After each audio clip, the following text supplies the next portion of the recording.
Hi, and welcome to another lesson in the physics video series. Today we will be discussing gravitational potential energy.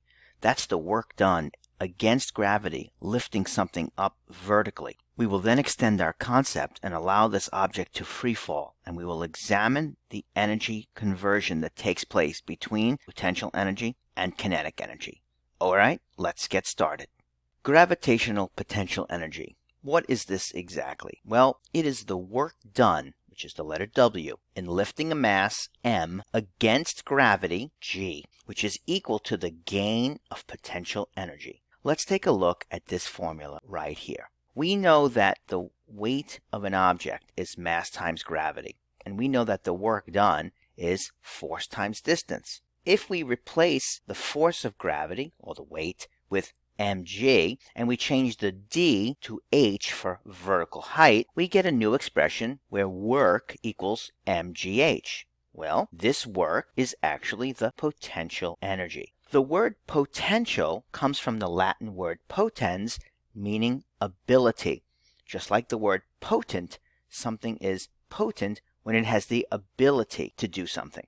So we have a basic definition of potential energy, and obviously it's just the weight times the height at which you lift something. It's that simple. So if I take this box, which is sitting on the ground, it will not lift itself, but I must work on the box against gravity.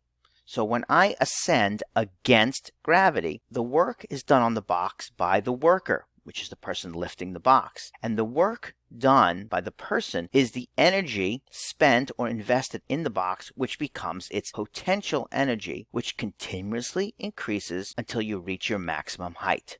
Now, very simply, at the bottom, or the baseline of height equals 0, there is no potential energy. Mathematically, because anything times 0 is 0, but because simply no work has yet been done on the box.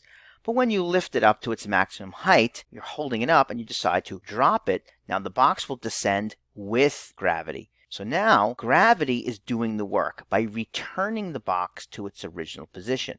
You worked on the box to get it up to the certain height. You release it. Gravity does the work, pulling it back down. When gravity pulls the box back down, the work is done by gravity, and so the potential energy that you stored in this box from the investment of your work energy into the box, it converts into kinetic energy as the box accelerates in free fall back towards the ground. So when you have an increasing velocity, then of course you have an increasing kinetic energy. But where did that kinetic energy come from? It came from the potential energy stored in the box. This is a gravitational system, and so the potential energy stored in the box gets converted into kinetic energy during the free fall. In a frictionless situation, when no kinetic energy is lost due to air friction, we can say that all of the potential energy at the top converts to all of the kinetic energy at the bottom. This is a conservation of energy situation. That means no energy is gained or lost. It's all converted. So if we take potential energy as mgh and we set it equal to kinetic energy, which is 1/2 mv squared, and if we cancel the m on both sides and we solve for v, we get the impact speed, which is equal to root 2gh, which is exactly the same result that was obtained using the kinematics formulas. Before we look at any physics problems, let's just note we're going to use equations 19, 20, 21 with a brief look at equation 22. Let's take a look at this problem. The work done in lifting an apple 1 meter near the Earth's surface is approximately how many joules? Well, the work done in overcoming gravity acting on the apple, and 1 joule is the work done when 1 Newton acts through a distance of 1 meter. That's 1 Newton meter.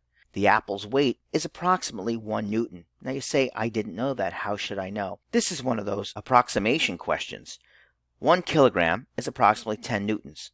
An apple does not weigh 1 kilogram. It weighs about 1/10 of a kilogram, which is about 1 Newton. So force times distance, 1 times 1 Newton meter is 1 joule.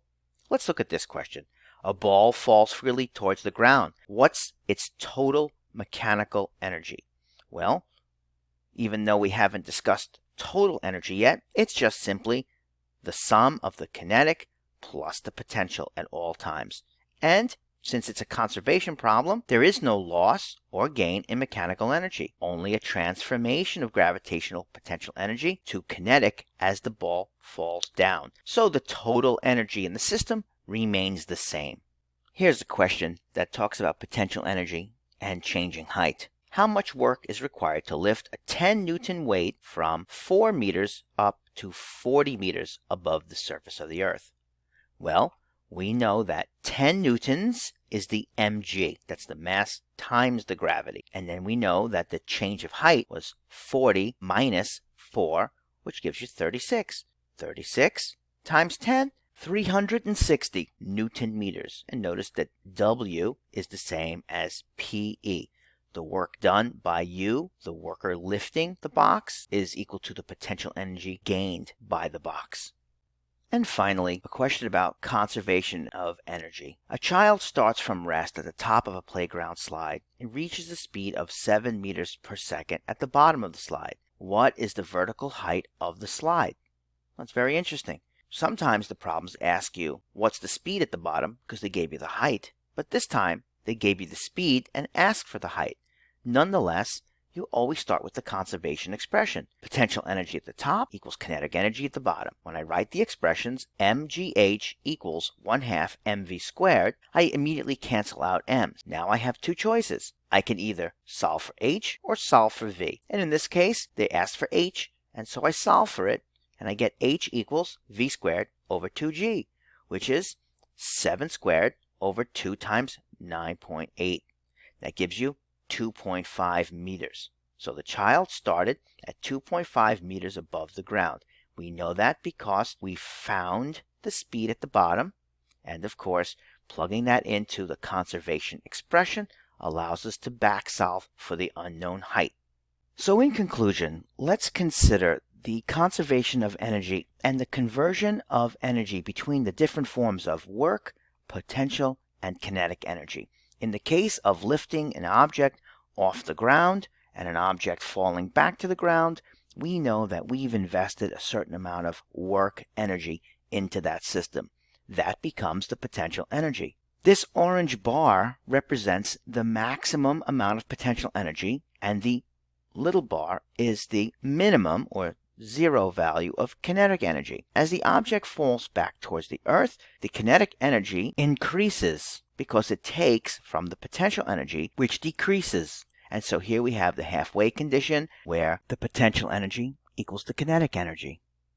Then, when the object has fallen the full distance and hits the ground, all of the potential energy has decreased to zero, as you could see by this small orange bar. And all of the kinetic energy has risen to its maximum. So if you compare from the maximum height to the minimum height, you can see that all of the orange bar indicating potential energy has decreased and given it to the kinetic energy, and the green bar has increased reciprocally. This chart shows that we are beginning to explore the energy conservation concept, where energy starts in one form, converts to another form, converts back to another form, and roundabout again. It's important to understand that in a closed system, the total energy, ET, is always going to be the sum of all of the energies involved in that system. For mechanical energy, there's potential energy, kinetic energy, and any heat or friction losses. That's what this Q stands for. In the case of a frictionless situation, this Q is zero, and so the total energy, which remains the same, is distributed between the potential energy and the kinetic energy, respectively. For example, if we had determined that there was 100 joules in the system, then say perhaps there was 100 PE joules and 0 KE joules. Then as the object fell and it was halfway through the fall, half of the PE became half of the KE. 50 plus 50 would still equal 100. And then, of course, upon impact, the PE, which decreased to 0, would then be reflected as 100 joules of KE. So 100 plus 0 still equals 100.